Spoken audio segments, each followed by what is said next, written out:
விடிய அரசு ஃபாஸ்டாகில் பணம் செலுத்தாததால் அரசு பேருந்துகள் சுங்கச்சாவடிகளை கடந்து செல்வதே சவாலாக மாறி உள்ளது. அரசு பேருந்து ஒன்று 30க்கும் மேற்பட்ட பயணிகளுடன் திருச்சியிலிருந்து சென்னை நோக்கி சென்று கொண்டிருந்தது. பெரம்பலூர் அருகே அரசு பேருந்து சென்ற நிலையில் அப்பேருந்தின் ஃபாஸ்டாகில் போதிய பணம் இல்லாததால் திருமாந்துறை சுங்கச்சாவடியை கடக்க முடியாத நிலை ஏற்பட்டது. நீண்ட நேரமாக அரசு பேருந்து சுங்கச்சாவடிக்கு அருகே நிறுத்தப்பட்டதால் ஆத்திரமடைந்த பயணிகள் மாற்று பேருந்தில் ஏறி பயணிக்க தொடங்கினர்.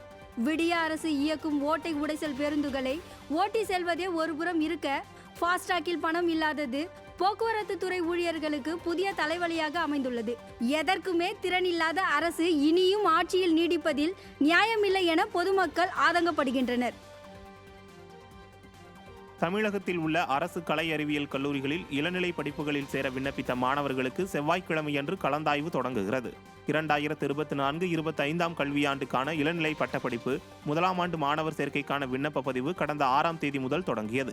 164 கலை அறிவியல் கல்லூரிகளில் உள்ள 1,07,000 இடங்களுக்கு மொத்தம் 2,85,527 விண்ணப்பங்கள் பெறப்பட்டதாக கல்லூரி கல்வி இயக்ககம் தெரிவித்திருந்தது. இந்த நிலையில் சிறப்பு பிரிவு ஒதுக்கீட்டில் விண்ணப்பித்த மாணவர்களுக்கான கலந்தாய்வு நாளை தொடங்கி வரும் 30ஆம் தேதி வரையும், பொது பிரிவு மாணவர்களுக்கான கலந்தாய்வு ஜூன் 10ஆம் தேதி முதல் 15ஆம் தேதி வரையும் நடைபெறுகிறது.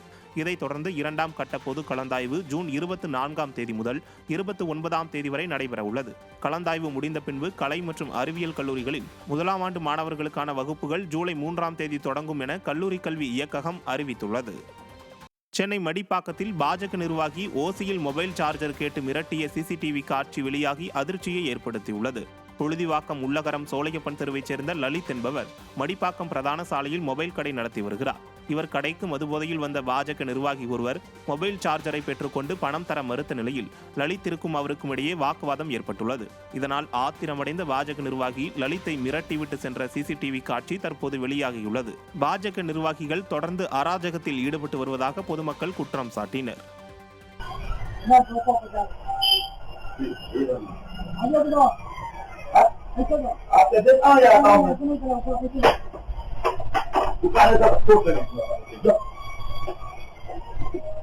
मला काम करता तुला प्रमाणे के कई तरह के बोलते रुपया